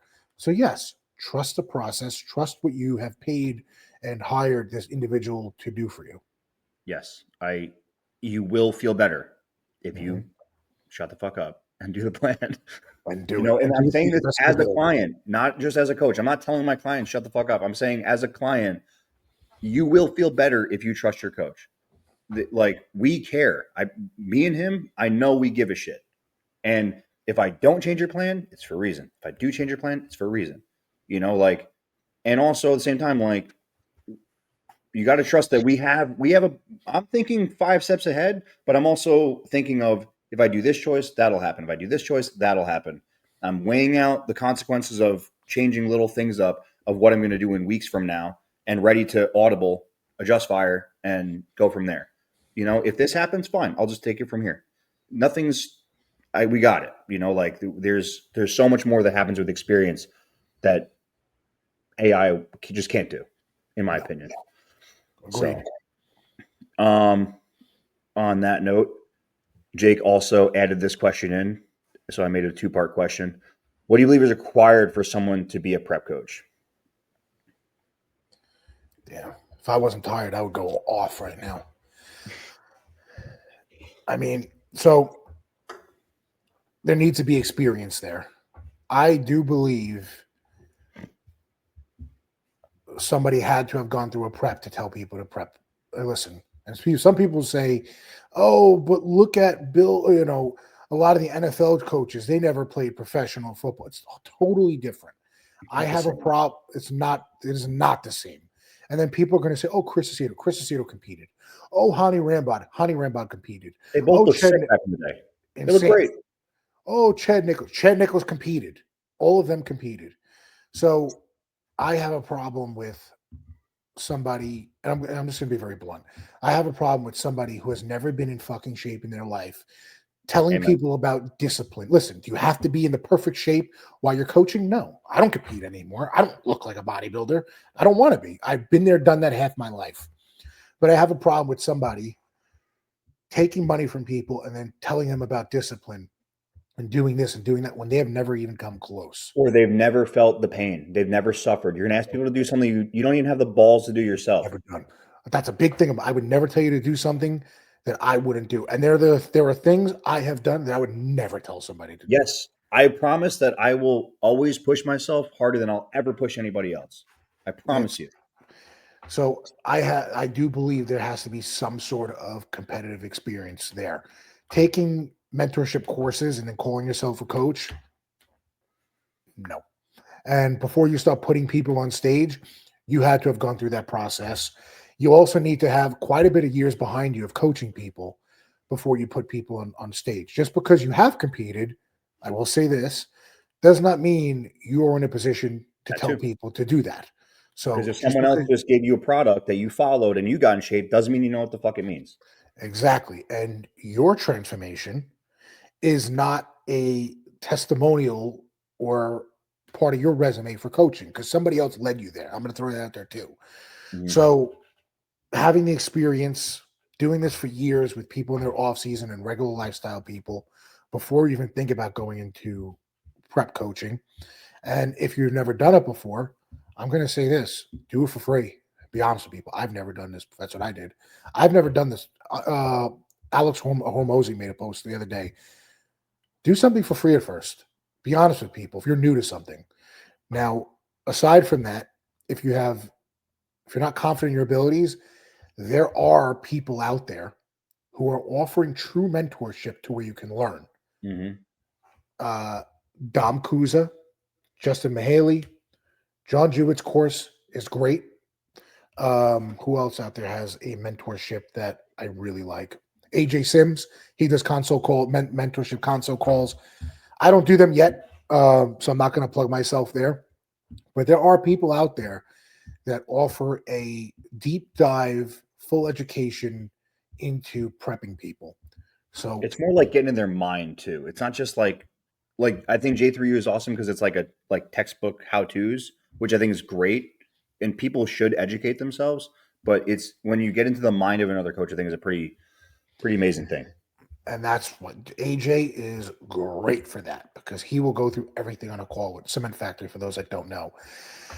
And like Chris just said, the psychological component to coaching is a big portion of the battle, if we want to call it. It is not Mhm. just giving the X's and O's and moving somebody from A to B. Being able to support and understand what that person is psychologically going through during the process is Yes, important. That's why having that experience is there. But again, just because you've done it doesn't mean you've done it at a level to where you can tell others to do it. So, I mean, again, I don't agree with everybody being coaches. If you're going to do it, make sure you get properly educated in some way because there are people who are investing a lot of money, a lot of time, and there could be consequences to somebody's health when done wrong. agreed. Sorry if I took over that question too much. I was No, it's holding perfect. back. No, it's perfect. You don't have to. I mean, like people need to hear this, and people want it to be heard because they don't have a platform to voice the truth. The truth is, I've said this before. At the top level, I only know a few good coaches in reality who I trust. I mean, I've worked with you for a long time, but like, there's really only a few out there that I really think are really good. And there really is levels. And you can see coaches. I've talked about this too. I remember I was explaining this to Andrea. You've seen like kind of like a stem from like original coaches where like people have become coaches. Like this guy learned from this guy, and then this guy learned from that guy, and so on and so forth. And like that guy became a good coach because of being mentored by this one and so on and so forth. And I don't mean like this guy was just a client and he copied his no, Thank because you, I've Chris. I've had people do that too. They're like, oh well, I've like actually Chris is my coach, so if you want to work with me, it's basically like working with Chris for cheaper. Oh I've man, said and I've had people reach out to me saying that the client was doing this, and I'm like, hey dude, like, Chris. yeah, So this has happened to you. yeah, more than once. So recently, I had somebody hit me up in DMs and say, "Hey, I'm working with such and such." He said it was almost the same thing but cheaper to work with him. I have the DM, and my Yeah, client Jordan, like I don't know if it's I don't I know. He think this won't. happens to a lot of good coaches. And just because you have worked with somebody as a client does not mean you have learned. It does not. Unless my belief is unless somebody has sat down and explained to you why they have done XYZ or whatever it was, you don't understand that. All you're doing is plagiarizing at that point. It Yeah, does not mean you have been mentored. You have worked with that person to achieve a goal. You do not work with that person to become a coach.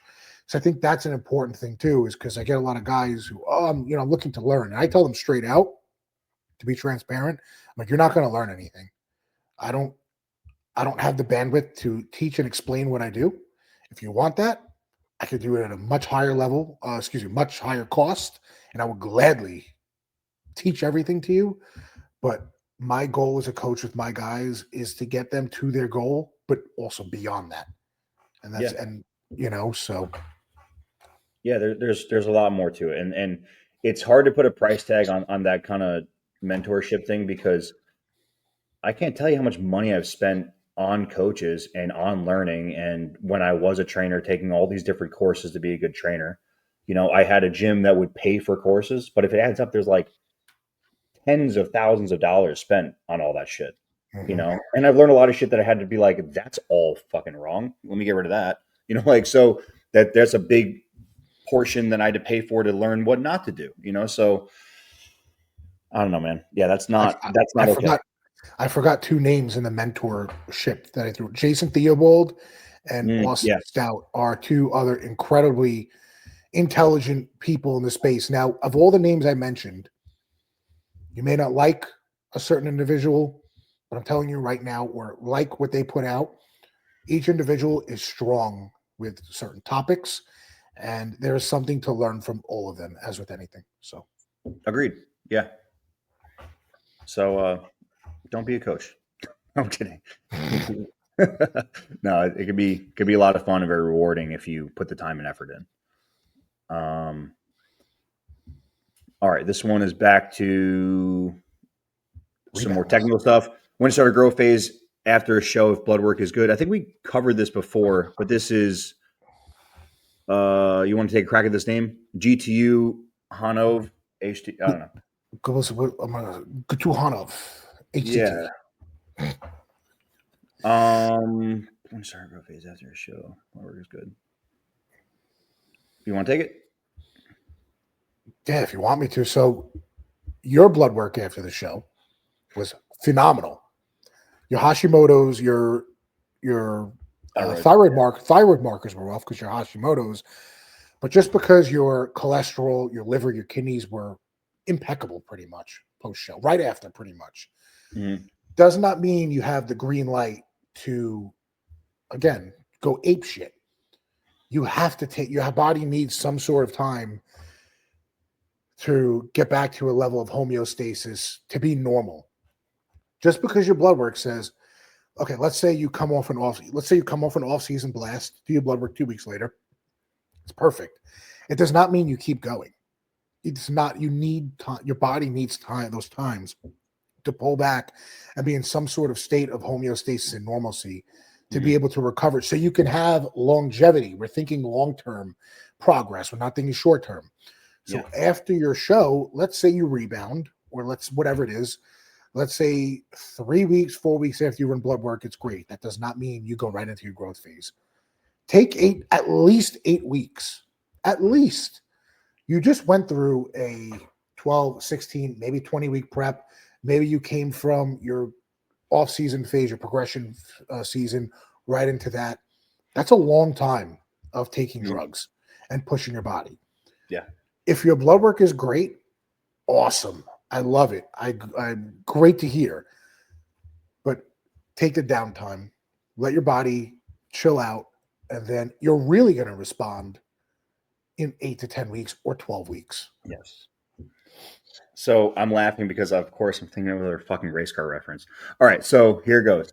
Okay, we're having a lot of race car talk here. The way I look at this, I'm a very. I visualize everything. That's how I think. When I think of after a show, you have that rebound phase. You're going up, up, up. You're gaining the weight, right?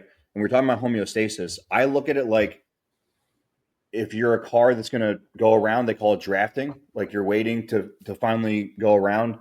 In F1, they throw on the DRS, go a little faster, pass it. That's kind of what I think about the grow phase, or you start blasting or something.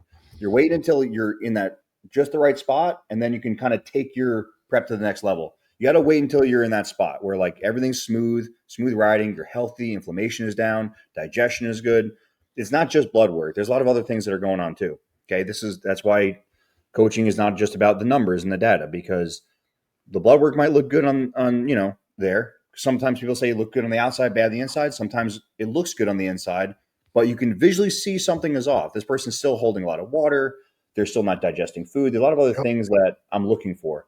Once you're even, now you can take that and make it go faster. You can go really take off with that.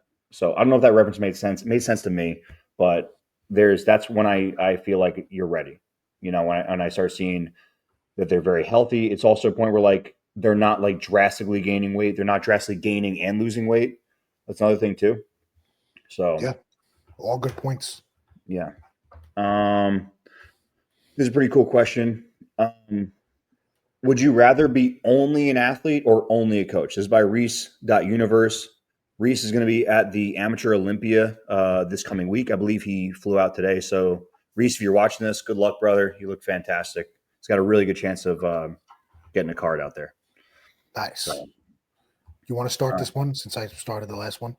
yeah, I think that it's phases. So I think that in the beginning, I just wanted to be just an athlete.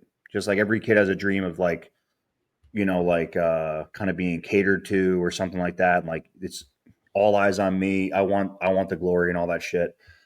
Now it's more like if I had to choose between the two, I just got my pro card. I'd probably like to just be an athlete for a small period of time. Just So I was just about to ask you. Let's say you had this massive sponsor, multiple sponsorships. Just got your pro card. Magazines are pumping. You want to get to the Olympia, right? So you would choose to be an athlete. Yeah, I'm not gonna lie. If I was in your position, and I had I'm sorry, I'm hijacking you. Keep going. No, you're good.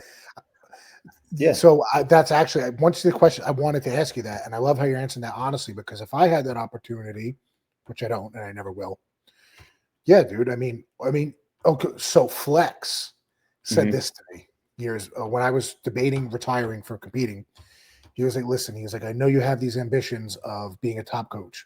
He's like, "But you also have these ambitions of winning Arnold Classics and getting to the Olympia." He's like, "Dom, you're not going to be able to do both." He goes, "You are not going to be a top level bodybuilding coach while pursuing that." He goes, "It is not going to happen." He goes, "The psychological components of it are not going to mesh at some point. Trying to become one of the best bodybuilders, if not the best bodybuilder in the world, is a selfish thing. It has to be." So if I was in the position, I would say the same thing as you. But obviously, that's far gone for me, next lifetime or whatever. It's all right. You're doing an amazing thing right now. Like, and that's what I was going to get at. Like, you only have so much time on Earth. Okay, it's finite, and you only have 100% to give. Okay, Boom. So during my last prep, I cut back a little bit on clients. Dom has a much bigger client book than me, but that's because this is his full-time gig. Well, and I'm going to be open. I'm going to tell everyone what I do. It's going to sound like I'm lying. Okay, I am full-time in the Army. I run the online coaching business. I do the training. I train people in person. I'm also starting another business with Andrea, and that's like a completely separate thing, doing consulting for like insurance and stuff, something I used to do before the army. Um, where I want her to lead that one, but we're learning right now. I was taking classes before and something else too. But so my plate is huge. Okay. I know if I want to be a great bodybuilder, I was talking about load management, some of that stuff's got to go. I'm getting out of the army soon. That's going to be a big weight off my back. Best job I ever had, but you can't be a fucking soldier and let alone a paratrooper and be in a competitive bodybuilder and a coach and also a good husband. That's also impossible.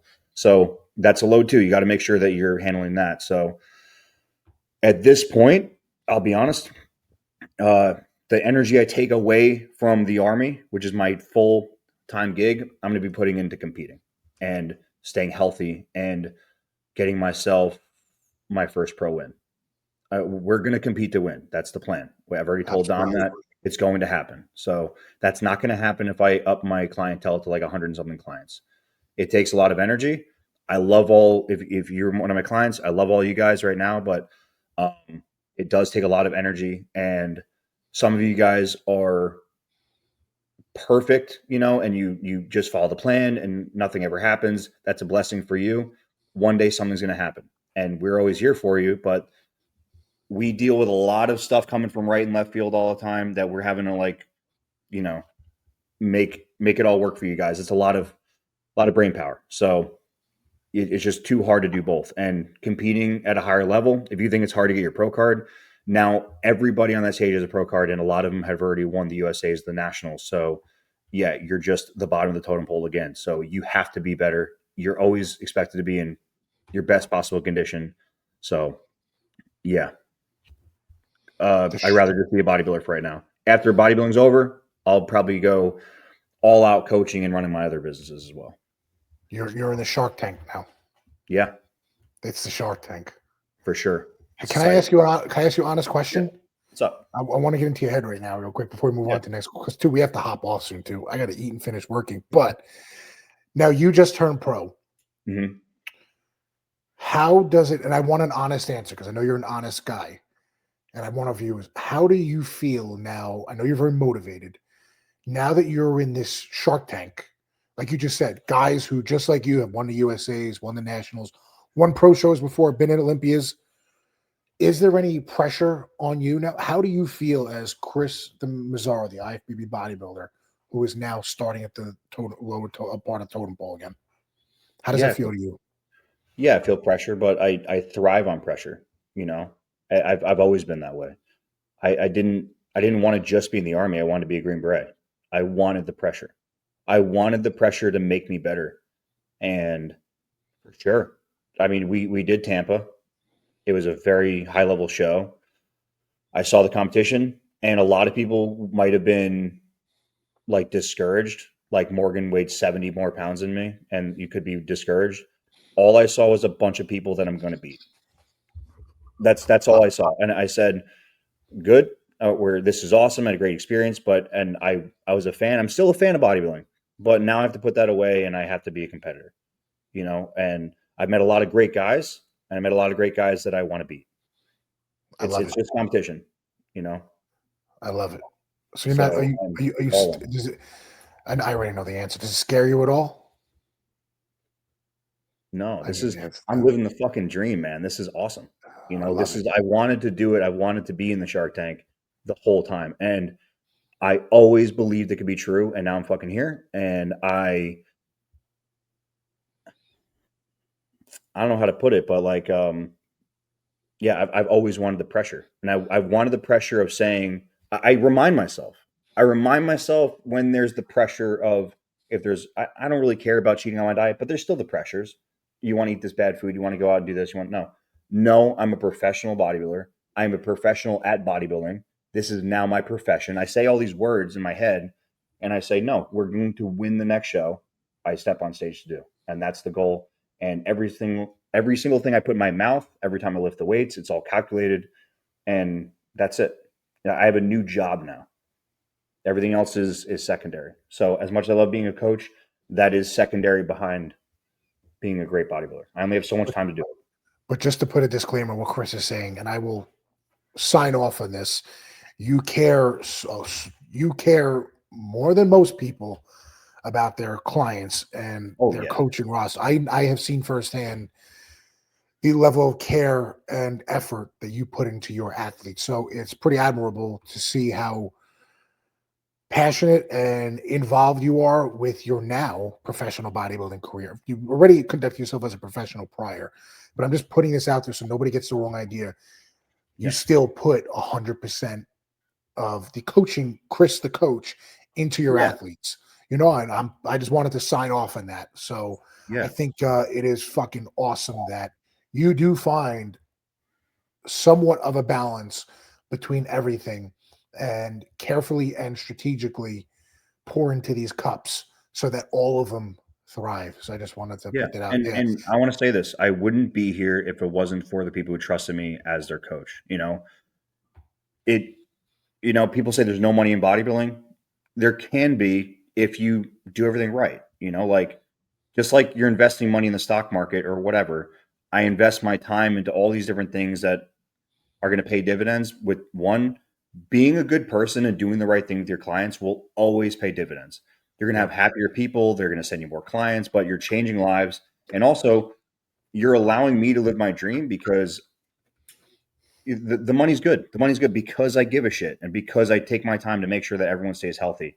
I really, really do try to do my best because it's allowing me to keep bodybuilding, you know, and at the same time, that's also why I can't take 150 clients. I can't do that. I limit myself because I need to be able to give a good quality product to my clients and really give them my all. So that's why I say like, I can only take this many people. I don't really like do those advertisements anymore, but like I couldn't because I had multiple full time jobs. I can't be a good coach over here if I had that many.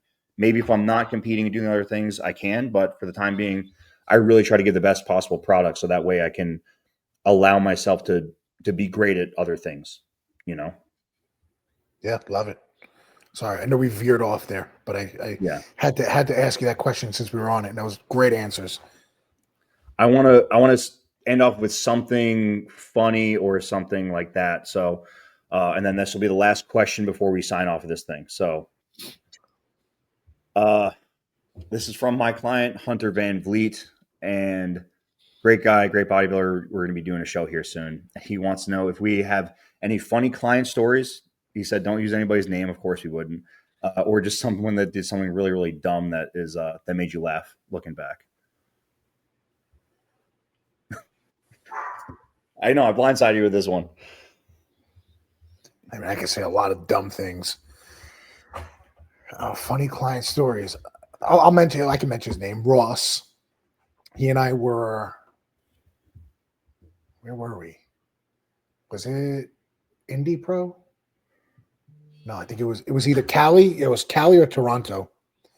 And he when he's in prep, he has like a very dry humor, and he'll Mhm. say something and not clear up that it was a joke. It's great. He at some point should be a stand-up comedian. He's not a Yeah, you're normal hilarious. boring bodybuilder. And he's so out of left field with things. So we walk in to check into the hotel, and you can already tell he's like moody and depleted and all that. And we're checking in. The lady says, "Oh, what are you guys in town for?" Now, mind you, he's jacked and veins shooting out, and there I am. What are you guys in town for? He was with a straight face. Oh, gay porn. She looks. She was like, what? He was like, he's like, yeah, we do gay porn. And I'm sitting there, mind you, he just farted, and it stinks. It stinks like something I've never smelled before. So here we are basking in his fart. And this lady's like, oh, and he never says he was joking. He just sits there with the most stone halo testing face you Oh could my god. imagine. Yeah, that that's what popped into my head. He always does stuff like that. It's great. So I'll have to come back to funny client stories, but I just want to throw in a little funny story. Um, me and Menno, if people know, that's my workout partner. He's a medic in our unit. Guy's hilarious. He was laughing at the he was laughing at the fact that we kept going to the valet and we both kept forgetting to fucking tip the guy. Like over Oh, and over. I at was like, USA's. if I was driving, I was like, oh yeah, I gotta go. One of you guys do it. I wasn't trying to stiff people. I was just thinking like, oh, it's okay. I'll get him back in a second because my mind was so like this. And Yeah. then when you tip the guy, I don't know if you realize, but you grab like the most wet dollar bill or something out of Yeah. your friend's bag. Dude, it was, I don't know what was on the money, but I remember it too. Oh my god, I was like staring at you, and then Menno just like looking back and forth, and you had this like crumpled up dollar bill you like put in the guy's hand and like walked away. And when we were driving away, when we got back, I just started fucking laughing. It was like, this guy's seen us all drive these like nice ass cars, dropping them off. We get, Over and over. We kept going back to that hotel. yeah, yeah, And we I kept know. saying, oh, we'll be back in like 30 minutes, an hour, whatever it was. Because we don't carry cash. That's what it was. So Menno ended up taking care of him very well. I think you tipped him another time too or something, but that one was just made me fucking laugh looking back because we had like the Mercedes the one time, we had like the $100,000 SUV I freaking rented to fit everybody in. It's like, it's like, whoops. I'm like, I'm not a piece of shit, I promise. I'm like, and I wasn't trying to stiff you guys either. My brain was just fucking shut off. You didn't have to think about anything else. I know, yeah. Yeah, having you there was freaking awesome, you know. It was a good time. Yeah, good time eating our way through berries afterwards too. Oh, it was amazing. That was so good. I mean, I was so I get extremely mentally drained at shows. Mhm. I mean, you're very easy to deal with, no matter if the person's easy to deal with or not, just from being like so invested and I guess for thinking the whole time. I wanted so bad to go to sleep right after the show, but we had to celebrate. Yeah, I remember I gave you that sleeping pill. And you like left afterwards. Oh my god, knocked it. It was not a drug, guys. It was an over the counter. No. My dog's up. It was an over the counter sleeping aid. It's yeah, Unisum. Yeah, Unisum. It's like it's just a stronger version of Benadryl. Benadryl. Do you hear that? Oh god. All right, I guess we'll wrap. On your dog. Yeah, she's going nuts. All right, so I guess we'll wrap up there. You want to wrap it up? We'll wrap it up. Guys, like and subscribe. We appreciate all the comments and the overwhelming support has been freaking awesome. So please like, subscribe, comment on here. Let us know if you want something different and ask more questions. We have even a lot more questions than this. We just couldn't get to them because we both have limitations. I got to get to the gym because I got shows to win. So, and we're almost 2 hours in. Thank you, guys. Yeah, buddy. Thanks.